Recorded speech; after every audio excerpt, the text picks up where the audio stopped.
આ વિડીયોમાં હું ઓશો રજનીશથી સત્યનારાયણ ગોયંકા સુધીની મારી યાત્રા વિશે વાત કરીશ.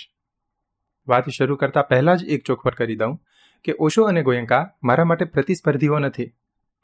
ઓશો મારા માટે એક સીડી બનીને આવ્યા, જેમણે મારા માટે ગોયંકા સુધી પહોંચવાનું આસાન કરી આપ્યું. ઓશો ન હોત તો કદાચ હું ગોયંકા સુધી પહોંચી ન શક્યો હોત. માટે હું ઓશો પ્રત્યે પણ એટલો જ કૃતજ્ઞ છું જેટલો ગોયંકા પ્રત્યે. પણ તેમ છતાં શા માટે મારે ઓશોથી આગળ વધવું પડ્યું અને શા માટે મારી ગાડી ગોયંકા પર જ આવીને ઊભી રહી, એના વિશે હું આ વિડીયોમાં વાત કરવા માંગુ છું.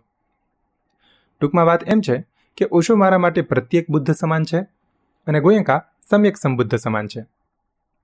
જો તમને પ્રત્યેક બુદ્ધ અને સમ્યક સંબુદ્ધ વચ્ચેનો ફરક ન ખબર હોય તો એ જાણવા જેવો છે. આ ફરકને પહેલા સાદા ઉદાહરણથી સમજાવું. માની લો કે દુનિયાના બધા લોકોના જીવનનું લક્ષ્ય છે મહાબળેશ્વર જવું. મહાબળેશ્વર જવાથી જીવનના બધા જ દુઃખો દૂર થઈ જાય છે, માટે દુનિયાના બધા લોકો ત્યાં જવા માંગે છે. પણ ત્યાંનું એડ્રેસ કોઈને નથી ખબર. એ ક્યાં છે અને ત્યાં કેવી રીતે જવું એનો આઈડિયા કોઈને નથી. તો આવામાં લોકો મહાબળેશ્વર કેવી રીતે પહોંચે તેની અલગ અલગ શક્યતાઓ છે.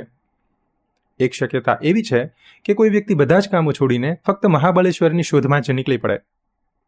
તે આખી દુનિયામાં ફરે અને મહાબળેશ્વર ક્યાં છે એ શોધી કાઢે. આવી વ્યક્તિ હવે બીજાને પણ સમજાવી શકે છે કે મહાબળેશ્વર દુનિયાના નકશામાં ક્યાં છે અને ત્યાં કેવી રીતે જવું. બીજી રીત છે કોઈ વ્યક્તિ મહાબળેશ્વરની આસપાસ જ ક્યાંક રહેતો હોય, માટે તે ફરતા ફરતા અનાયાસ જ મહાબળેશ્વર જઈ પહોંચે. પણ આવો વ્યક્તિ બીજાને ત્યાં કેવી રીતે જવું એનું માર્ગદર્શન પહેલા વ્યક્તિ જેટલું બરાબર આપી શકતો નથી. આ બંને લોકો જ્યારે મહાબળેશ્વર જગ્યાનું વર્ણન કરે ત્યારે તેની વાતો બિલકુલ એક સરખી હોય છે, કારણ કે બંનેએ એક જ મહાબળેશ્વર જોયું છે. પણ જ્યારે ત્યાં જવાના રસ્તાની વાત આવે ત્યારે બંનેની વાતોમાં ફરક દેખાવા લાગે છે. પહેલો વ્યક્તિ એકદમ વ્યવસ્થિત રીતે કોઈ કન્ફ્યુઝન ન થાય એવી રીતે રસ્તો ચીંધે છે, જ્યારે કે બીજો વ્યક્તિ લોચા મારે છે. એ એનાથી બનતા શ્રેષ્ઠ પ્રયત્નો કરે તો છે, પણ અનાયાસ પહોંચી ગયો હોવાના કારણે એને પોતાને જ રસ્તો બરાબર નથી ખબર. આથી તે રસ્તાનું વર્ણન બરાબર આપી શકતો નથી. આ બંનેમાં પહેલો વ્યક્તિ સમ્યક સંબુદ્ધ સમાન છે. સમ્યક સંબુદ્ધ એટલે એવો વ્યક્તિ જેણે પોતાની બુદ્ધિ જાતે જગાવી છે અને તે બીજાને પણ બુદ્ધિ કેવી રીતે જગાવવી એ શીખવી શકે છે. અને બીજો વ્યક્તિ પ્રત્યેક બુદ્ધ સમાન છે. એની બુદ્ધિ પણ જાતે જ જાગી છે, પણ એ બીજાને બુદ્ધિ કેવી રીતે જગાવવી એ બરાબર શીખવી શકતો નથી. મારા જીવનમાં પહેલાં તો ઓશો જ આવ્યા હતા. મારા પપ્પા એમને ખૂબ સાંભળતા. હું નાનો હતો ત્યારે ક્યારેક ક્યારેક તેઓ ઓશોના તર્કોની વાતો કરતા એ મને ખૂબ જ ગમતી. સામાન્ય માન્યતાઓથી વિરુદ્ધ ઓશોના નકારી ન શકાય એવા તર્કો સાંભળીને હું ખૂબ જ પ્રભાવિત થતો.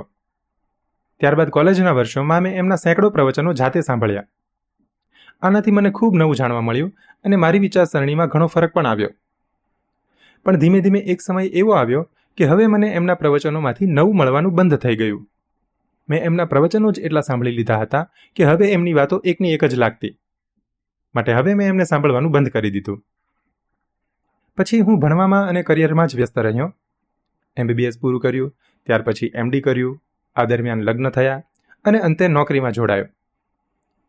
અને જેમ બધાની સાથે થાય છે એમ લગ્ન અને નોકરી શરૂ થયા પછી જીવનમાં ધીમે ધીમે સમસ્યાઓ આવવાનું શરૂ થયું. એના લીધે ચિંતા અને તણાવ પણ આવતા. મારી સમજણ અને આવડત પ્રમાણે હું આ બધાનું નિવારણ પણ કરતો, પણ પાછી એની એ જ પ્રકારની સમસ્યાઓ પાછી આવીને ઊભી રહે. ધીમે ધીમે મને સવાલ થવા લાગ્યો કે જીવન કેવી રીતે જીવવું એના પર મેં ઓશોના આટલા બધા પ્રવચનો સાંભળ્યા છે, મને આટલી બધી ખબર પણ પડે છે, તો પછી મારી સમસ્યાઓ ગોળ ગોળ ફરીને ફરી પાછી ત્યાંની ત્યાં જ આવીને કેમ ઊભી રહે છે? ઓશોની વાતો લાખ સાચી, પણ મારી સમસ્યાઓ એમની એમ રહે છે એનું શું? એટલે હવે મેં બીજાને સાંભળવાનું પણ શરૂ કર્યું. અનેક પુસ્તકો વાંચ્યા, YouTube પર પણ અનેક લોકોને ફોલો કર્યા અને મારી રીતે પ્રયત્નો કરતો રહ્યો. આવી રીતે થોડા વર્ષો વીત્યા. આ દરમિયાન ઓશોની વાતો જ હતી કે જેણે મને ખોટા બાબાઓના ચક્કરમાં પડતા અટકાવ્યો. એટલું જ નહીં, મને ધ્યાન પ્રત્યે રુચિ જગાવવામાં પણ મારા પપ્પા ઉપરાંત ઓશોનો જ મોટો હાથ રહ્યો છે. અખતરાઓ કરતાં કરતાં હું વિપશ્યનામાં જઈ ચડ્યો. પહેલી જ શિબિરમાં એટલું તો સમજાઈ ગયું હતું કે આમાં કંઈક તો છે. પછી ઘરે આવીને અનિયમિત રીતે તો અનિયમિત રીતે પણ ધ્યાન કરતો રહ્યો. શિબિરના 7-8 મહિના પછી મને આ ધ્યાનની અસર બહારના જીવનમાં દેખાવા લાગી. એટલે મેં ધ્યાન પર વધારે જોર આપવાનું શરૂ કર્યું. તો જીવનમાં ઓર ફરક આવ્યો. સમસ્યાઓમાં ગોળ ગોળ ફરવાની જગ્યાએ હવે મારા જીવને એક દિશા પકડી હતી. જ્યારથી મેં વિપશ્યના શરૂ કરી છે ત્યારથી મારી સમસ્યામાં ક્રમશઃ ઘટાડો જ થઈ રહ્યો છે અને આ સિલસિલો હજુ પણ શરૂ છે. જ્યાં સુધી આ સિલસિલો અટકે નહીં ત્યાં સુધી તો કમસે કમ મારે બીજું કશું શોધવાની જરૂર નથી. તો આવી રીતે મારી ગાડી ઓશોથી ઉપડીને ગોયંકા પર આવીને ઊભી રહી છે. ઓશો મહાબળેશ્વરના દ્રશ્યોનું એટલું સુંદર વર્ણન આપે છે કે એમને સાંભળતા સાંભળતા ભૂલી જ જવાય કે આપણે ખાલી વર્ણન નથી સાંભળવાનું, જાતે ચાલીને ત્યાં જવાનું પણ છે. બસ એમનું વર્ણન સાંભળવાનો જ એક નશો ચડી જાય છે.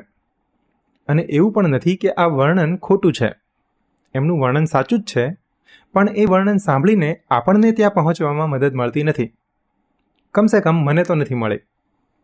એની જગ્યાએ ગોયંકા દ્રશ્યોનું વર્ણન નથી કરતા, એ ત્યાં જવાના રસ્તાની વાતો કરે છે. અને રસ્તાની વાતો આપણને બોરિંગ લાગે છે, પણ આ રસ્તે ચાલીને એ દ્રશ્યોને રૂબરૂ જોવા લાગીએ ત્યારે તેના વર્ણનની કોઈ જરૂર રહેતી નથી. મને પર્સનલી મહાબળેશ્વરના ફોટા જોવા કરતાં રૂબરૂ ત્યાં જવા નીકળી પડ્યો છું એ યાત્રામાં વધારે મજા આવે છે. માટે હું ઓશો કરતાં ગોયંકાને વધારે મહત્ત્વ આપું છું. જોકે મેં ઓશોને સાંભળવાનું પણ સાવ બંધ નથી કર્યું. આમ તો ગોયંકા ના પાડે છે કે બુદ્ધિવિલાસમાં નહીં પડવાનું, પણ ઘણીવાર મારી જિજ્ઞાસા એટલી સ્ટ્રોંગ હોય છે કે જવાબ જાણ્યા વગર મને ચેન નથી પડતું. આવામાં જો ગોયંકા પાસેથી જવાબ ન મળે તો હજુ પણ હું ઓશોને સાંભળી લઉં છું. મોટાભાગે મને એની પાસેથી જવાબો મળી પણ જાય છે, પણ હવે હું એ પણ જાણું છું કે મોટાભાગે આ ફક્ત બુદ્ધિવિલાસ જ હોય છે. રિયલ લાઈફમાં તો આ રસ્તા પર ચાલીએ તો જ ફાયદો થાય. માટે ગોયંકાને સાંભળું કે ઓશોને, સાથે સાથે ધ્યાન કરવાનું તો શરૂ જ હોય છે. તો આ હતી ઓશોથી ગોયંકા સુધીની મારી યાત્રા. આ યાત્રામાં વચ્ચે પણ અનેક લાંબા પડાવો આવ્યા છે, પણ એ વાતો બીજા કોઈ વિડીયોમાં કરીશું. આ વિડીયો અહીં પૂરો કરીએ. મળીશું આવતા વિડીયોમાં. ત્યાં સુધી મંગલ હો, બી હેપી.